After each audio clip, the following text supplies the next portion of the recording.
Welcome back to another episode of Whip Around. It's September 8th. It's 3 p.m. Eastern time. Big thanks to Chris and Jason, the producers in the studio, doing everything they do for this show. Trey Scott, his creative influence as well. Look, Oregon, they didn't have the opener they wanted out there in Atlanta against Georgia inside Mercedes-Benz Stadium, but they continue to recruit at a high level. The Ducks with a big commitment on September 6th, landing top 247 defensive lineman Blake Purchase, who announced his college decision on this 24/7 Sports YouTube channel, choosing Oregon over the likes of Cal, Iowa State, and Washington. He's the number 14 edge rusher in the top 247, number 122 player overall, number 1 overall recruit in Colorado, and one of the top prospects on the board for Dan Lanning in Oregon in this cycle. The Ducks have the number 1 class in the Pac-12. Going for this would be the 5th straight cycle if they're able to hold off USC as this cycle continues, and they've started to hit big on the defensive front. Also landed Amari Washington, who had a 4 or 5 sack game for Chandler in their big season opening win last week. But Blake Purchase, he's a guy that is a relentless player in the front 7, 18 tackles for loss, 12 sacks as a junior. That kind of has that motor that Dan Lanning's looking for as he kind of reinvents this Oregon defense moving forward. I think that Blake Purchase is a guy that not only checks the boxes from just what you see on film, but the intangibles that he brings to Oregon as well. It's a lot of big recruiting weekends here in week 2, less neutral site games, more games on campuses. And it starts off right away at noon, 11 a.m. Local time. Texas brings in Alabama. And, Texas has 3 official visitors coming in. They have top 247 edge outside linebacker Tassili Akana. They have top 247 in-state receiver Jalen Hale, and the number 1 tight end in the country, Deuce Robinson, all taking their official visits this weekend. Akana has LSU, Oklahoma, and Texas A&M coming up next. Texas kind of a late mover in this one, but said a month or 2 ago here on Whip Around that they'd be a team to watch moving forward. They get an opportunity to host Akana for an official visit, so we'll see how that goes. Jalen Hale, he was at Alabama last weekend. Now he's watching his top 2 teams play this week in Alabama and Texas. So obviously an opportunity for Texas to put their best foot forward on the field and then in the meeting rooms and throughout the weekend with Jalen Hale. And then Deuce Robinson, he's got future visits with Alabama and Georgia. USC's the 24/7 Sports crystal ball favorite. But I think that this is one where the Arch Manning effect is potentially real in this one. And certainly Steve Sarkisian and his offense and his track record with tight ends has Texas in the middle of this for Deuce Robinson. And Texas comes into the weekend playing the team that they're basically trying to become, that every program in the country is trying to become. But Texas, those are the expectations. That's the standard to be a perennial national title contender, if not the favorite. And I think that when you look at the way Texas is recruiting, there's reasons to be optimistic with the trajectory of this program. I'm not sure how it's going to look this weekend, Chris and Jason. You look at Alabama, they're number 1 in the 24/7 Sports team talent composite, which is based on recruiting rankings and how the rosters come together through the transfer portal and through recruiting and through transfers. I said that twice, but Texas is at number 6, but there's a pretty big gap between Texas and Alabama. It's 4 points, and to put that into perspective, the gap between Texas and Alabama from 1 to 6 is the gap between Texas and TCU, 6 to number 32. So Alabama's breathing, some unique air alongside the likes of Georgia and Ohio State. Not too many teams of that talent on their roster, but I like the way that Texas is building it up. Number 5 class in the country last year, best offensive line haul in the nation. You get Quinn Ewers in the portal. You get Malik Murphy on the recruiting trail. So your quarterback room is really coming together. And then your offensive line room, the trajectory of that. They signed 6 offensive linemen. 4 of them are already on the 2 deep, 2 of them in the starting lineup. You have 5 more committed in this class, committed to the Longhorns. So you have 11 offensive linemen over the last 2 years. over, I think it's an average weight of 315 pounds or so. So these guys are coming in physically ready to make an impact for the Longhorns. And then they're getting a lot of speed at wideout. Brendan Thompson last year, Jonte Cook, he's a touchdown waiting to happen in this class. Jonte Cook, he's caught 84 passes in his high school career and put 29 of them in the end zone. Ryan Niblett's a 10-5 guy. Brendan Thompson was maybe the fastest player in last year's recruiting class. So I think that receiver room is going to be dynamic for years to come. Love the trajectory of the offensive line room. Obviously, Arch Manning's committed, so your quarterback room is looking great with Ewers, Murphy, and Manning. And then on the other side of the ball, boys, the front seven recruiting, I think, has been on an uptick as well. Sydir Mitchell was a major recruiting win to beat Georgia and Texas A&M for the massive defensive linemen. Last year, they go into SEC country and win pivotal recruiting battles in Alabama, Louisiana, and Mississippi. So those are the battles that you're trying to win and building a competitive front seven. Now, time will tell. I like the offensive recruiting and think that they have all the makings of being a potent offense. They have arguably RB1 committed in Cedric Baxter, who, this year he's having a monster senior season. Mark him down for at least 200 yards rushing a week. Big games in the first two contests. In games where Edgewater needed Cedric Baxter to come up big, those weren't stat padding games. Those were pivotal ball games where everyone in the stadium knew he was getting the ball, and you can still mark him down for over 200 yards. But another opportunity for Texas to show recruits and top targets that they're a program that's really on the rise, with Alabama coming to town. And I think best case scenario for Texas in this ball game is the way they played against LSU a few years ago. That Joey Burrow team and the one that won the national championship. Texas kind of gave them hell in Austin, and that was one of LSU's toughest games of the year. I think that's maybe the best case scenario for Texas in this ball game against Alabama. But I just can, as I'll continue to say about the Longhorns, can keep giving Sarkisian and company time with the way they're recruiting, the way they're hitting the portal. A lot of their best players are still teenagers. And so I think that a lot of their best prospects are still teenagers. So I think the arrow is up on this Texas program.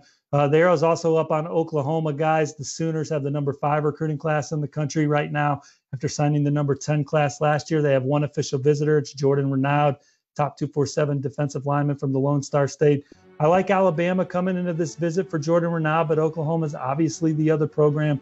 He's been the Norman in the past. He's really clicked with Brent Venables and the staff. And in Oklahoma, they have a chance to really put together a special defensive line haul. They already have electric pass rusher Adepujo Adebaware in the fold. Colton Vasek was a big recruiting win, beating Texas and Oregon, among others, for the Austin Westlake standout.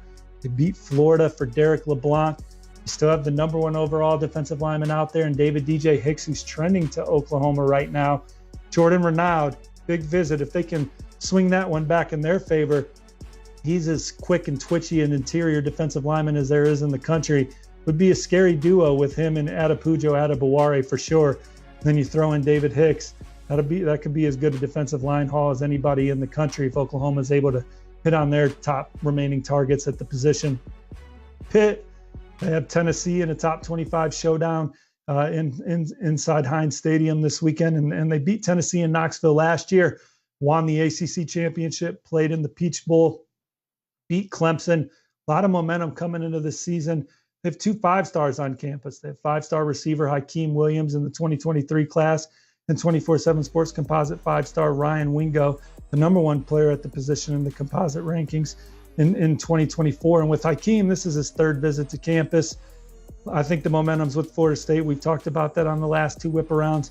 Crystal ball is on Texas A&M, and I think that's just because we know he's going back to College Station for the Miami game in a couple weeks, and we've seen Texas A&M rally in recruitments quite a bit, and they certainly have had a lot going on for them in the Hakeem Williams sweepstakes. But Pitt, they've been in a sneaky position near the top of the list for much of this process.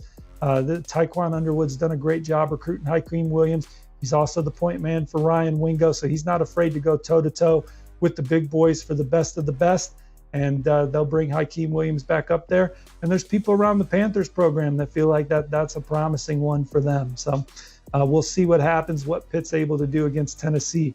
Clemson, they have their home opener Tamarian, TJ Parker, top 247 defensive lineman from Alabama, is going to be there on an unofficial visit. He told me this week Clemson's the program recruiting him the hardest.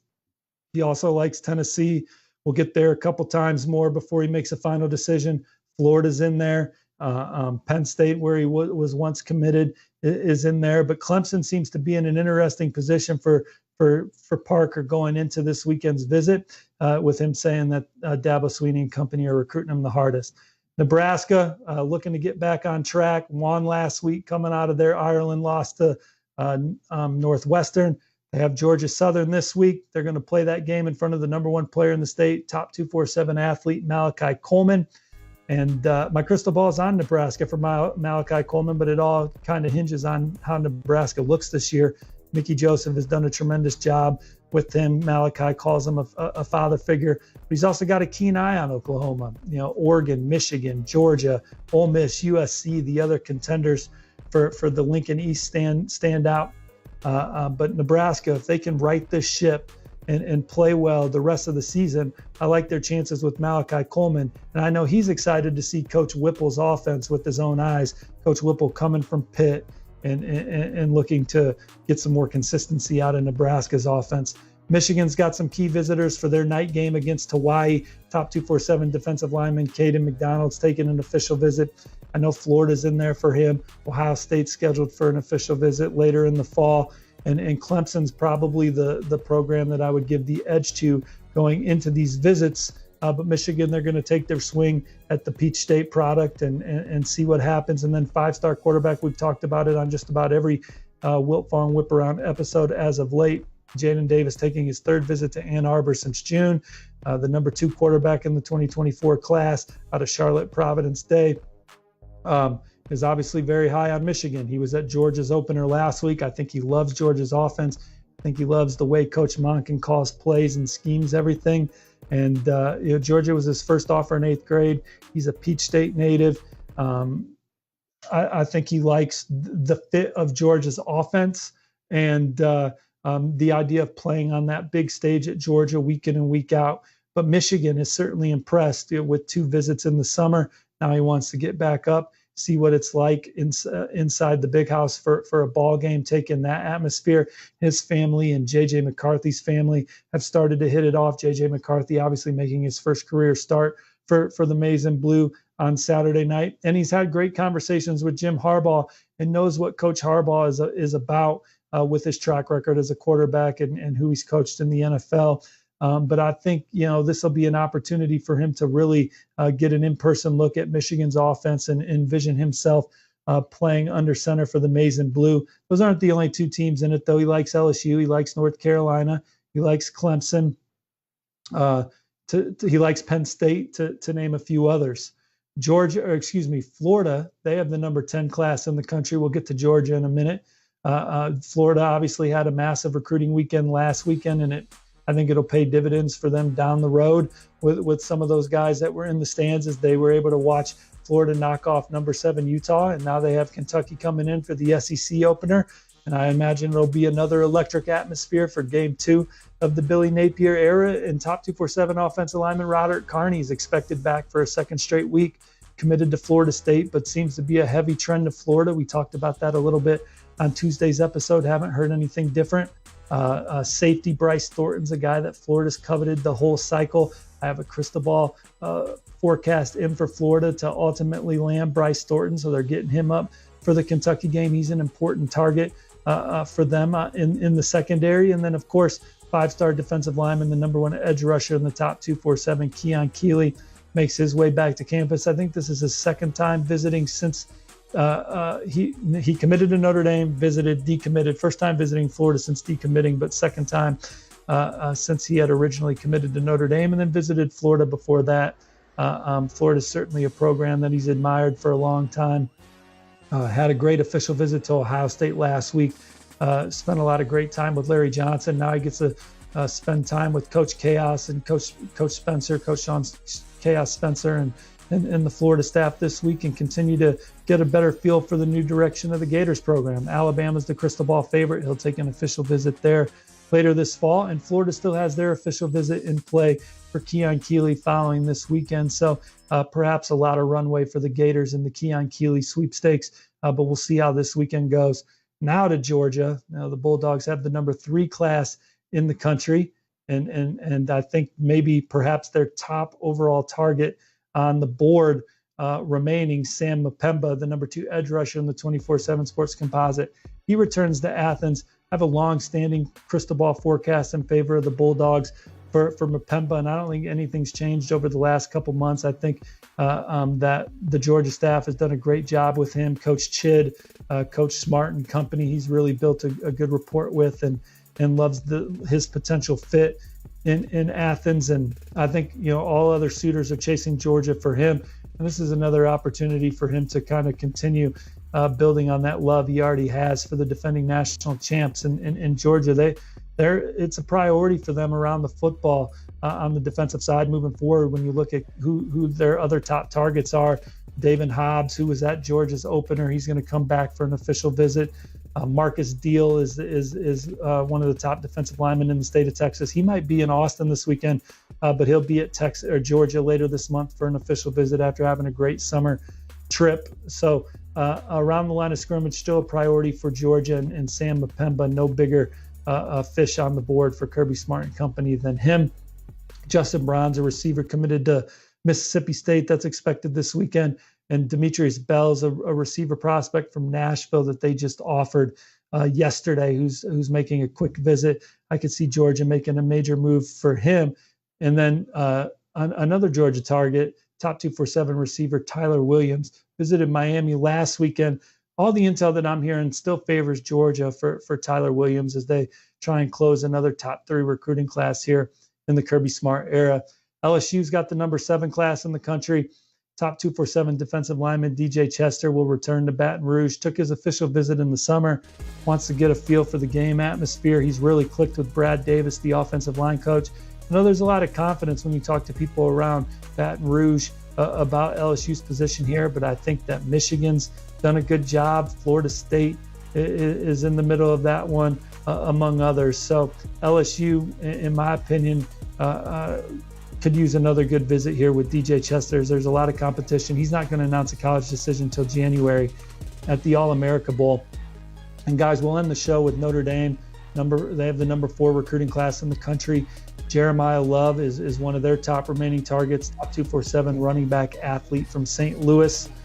He took his official visit to see the Irish in the summer, but coming back here with his parents to take another look at ND and take in a game atmosphere.